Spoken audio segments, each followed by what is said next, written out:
Iran Israel के बीच चल रही जंग से जुड़े कुछ ताजा अपडेट एक बार फिर से आपके सामने लेकर हाजिर हूं।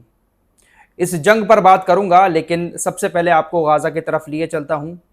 गाजा के अंदर रोजाना इजराइल की सेना निहत्थे गाजा के लोगों को मारे जा रही है।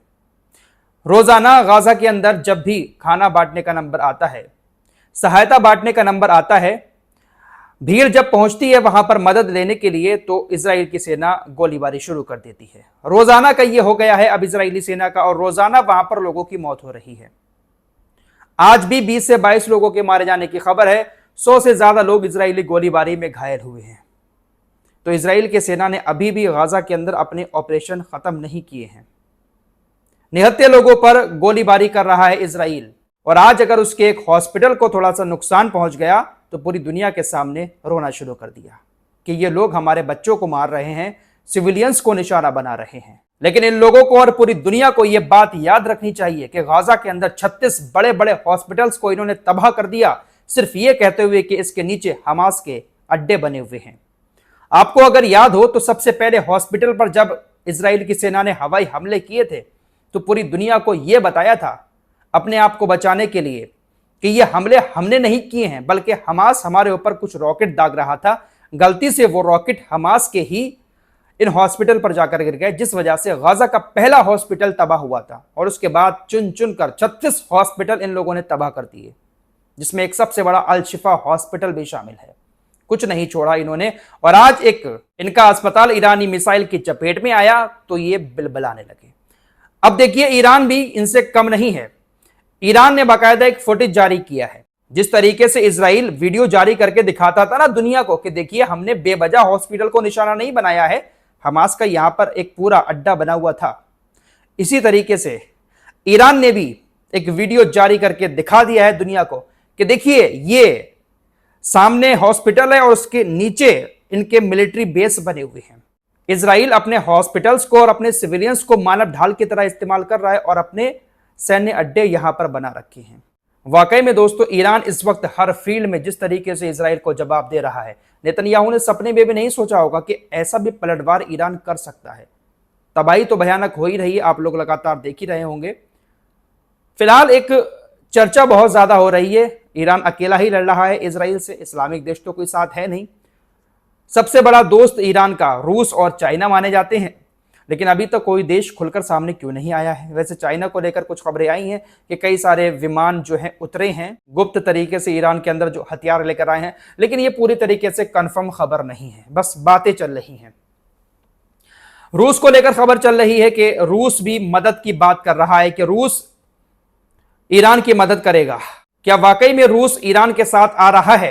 दरअसल व्लादिमीर पुतिन की तरफ से कहा गया है कि अभी तक ईरान ने हमसे कोई मदद नहीं मांगी है, ईरान हमारी मदद नहीं चाहता है, ईरान अकेला ही लड़ाई लड़ रहा है। अगर हालात बिगड़ते हैं तब हम देखेंगे कि ईरान को हमारी मदद की जरूरत है या नहीं है। व्लादिमीर पुतिन का यह बयान साफ साफ जाहिर करता है कि ईरान के पास ताकत बहुत ज्यादा है। अभी तक ईरान ने रूस से नहीं कहा है कि वो आए हमारी मदद करे, लेकिन जो अपने आप को सुपर पावर कहता है बेंजामिन नेतन्याहू लगातार हाथ फैला रहा है दुनिया के सामने, खासकर अमेरिका के सामने, कि आओ जंग में शामिल हो जाओ। दुनिया से कह रहा है कि हमारे एयर डिफेंस सिस्टम मिसाइलें नहीं रोक पा रहे हैं, आओ हमारी मदद करो। और दूसरी तरफ अयतुल्लाह खामेनी, उनके लोग अकेले ही लड़ रहे हैं। अयतुल्लाह खामेनी सबसे ज्यादा निशाने पर है। 84 साल का आदमी, यार कैसा डर इन लोगों के दिल में बैठा कर रखा है इसने। अयतुल्लाह खामेनी को लेकर कहा है रक्षा मंत्री ने कि हमारे निशाने पर ये हैं, हम जो ऑपरेशन चला रहे हैं उस ऑपरेशन का हिस्सा इनकी मौत भी है। रक्षा मंत्री ने कहा कि ये आज के दौर का मॉडर्न हिटलर है और इस हिटलर ने इजरायली राज्य को खत्म करने का टारगेट बनाया है।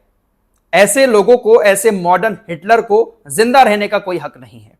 इजरायली रक्षा मंत्री ने कहा कि यह मॉडर्न हिटलर इजराइल को पूरी तरीके से खत्म करना चाहता है और इसका ये टारगेट है, लेकिन हमारे ऑपरेशन का भी टारगेट इसकी मौत है।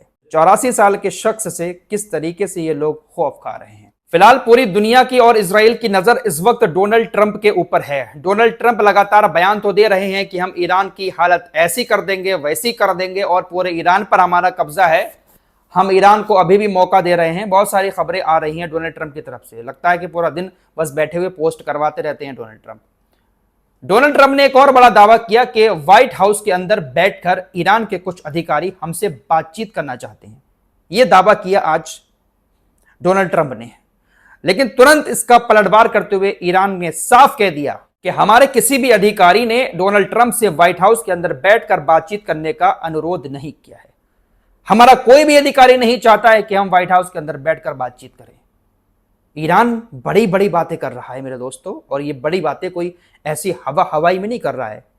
देख लिया जिस तरीके से तबाही हुई है इजराइल के अंदर, मिसाइलों ने जो तबाही मचाई है, वाकई में ईरान के पास मिसाइलों का जखीरा है, और उसी के बलबूते पर ईरान इस तरीके की बातें कर रहा है। फिलहाल ये जो कट्टरपंथी नेता है, वैसे तो ये गायब है आजकल, बड़ी बड़ी बातें फेंकता था गाजा में जब हमले होते थे, अब बिलबिला रहा है।